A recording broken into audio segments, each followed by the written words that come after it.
ಬಿಜೆಪಿಯಲ್ಲಿ ಸಂಘರ್ಷ ಜೋರಾಗಿದೆ. ಅದರಲ್ಲೂ ಕೂಡ ರಾಜ್ಯಾಧ್ಯಕ್ಷರ ಬದಲಾವಣೆ ವಿಚಾರಕ್ಕೆ ಸಂಬಂಧಪಟ್ಟ ಹಾಗೆ ಒಂದು ಬಣ ಒಂದು ಚಳುವಳಿಗೆ ನಿರ್ಧರಿಸಿರೋ ಹಾಗೆ ಕಾಣಿಸ್ತಾ ಇದೆ. ದೆಹಲಿಗೆ ತೆರಳೋದಕ್ಕೆ ಅಸಮಾಧಾನಿತರು ನಿರ್ಧರಿಸಿದ್ದಾರೆ.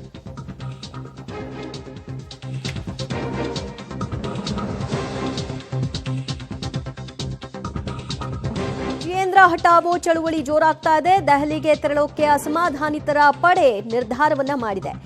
ಬಿಜೆಪಿ ರಾಜ್ಯಾಧ್ಯಕ್ಷರ ಸ್ಥಾನಕ್ಕೆ ಭಿನ್ನರ ಸ್ಪರ್ಧೆಗೂ ಕೂಡ ತೀರ್ಮಾನವನ್ನು ತೆಗೆದುಕೊಳ್ತಿದ್ದಾರೆ. ಅವರು ಯಾರನ್ನ ಆಯ್ಕೆ ಮಾಡಬೇಕು ಅನ್ನೋದ್ರ ಬಗ್ಗೆ ಇನ್ನೂ ಅಂತಿಮ ತೀರ್ಮಾನ ಆಗಿಲ್ಲ.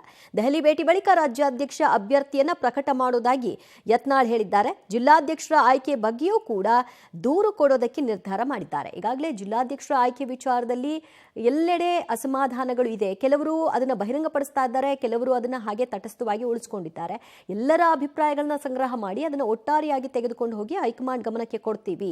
ಇಷ್ಟು ಸಾಲದು ಅಂತ ರಾಜ್ಯಾಧ್ಯಕ್ಷರ ಬದಲಾವಣೆ ಆಗಬೇಕು ಅನ್ನುವಂತಹ ಅಭಿಯಾನ ಏನ್ ಮಾಡ್ತಾ ಇದ್ದಾರೆ, ಇದರಲ್ಲಿ ಯಾರೆಲ್ಲ ಕೈ ಜೋಡಿಸಿದ್ದಾರೆ ಅನ್ನುವಂತಹ ಒಂದು ಗೌಪ್ಯ ವರದಿಯನ್ನು ಕೂಡ ಹೈಕಮಾಂಡ್ಗೆ ಕೊಡೋದಕ್ಕೆ ಯತ್ನಾಳ್ ಟೀಮ್ ಸಜ್ಜುಗೊಂಡಿದೆ. ಸೊ ಅದಕ್ಕಾಗಿ ಅವರು ದೆಹಲಿಗೆ ಹೋಗೋದಕ್ಕೆ ನಿರ್ಧರಿಸಿದ್ದಾರೆ.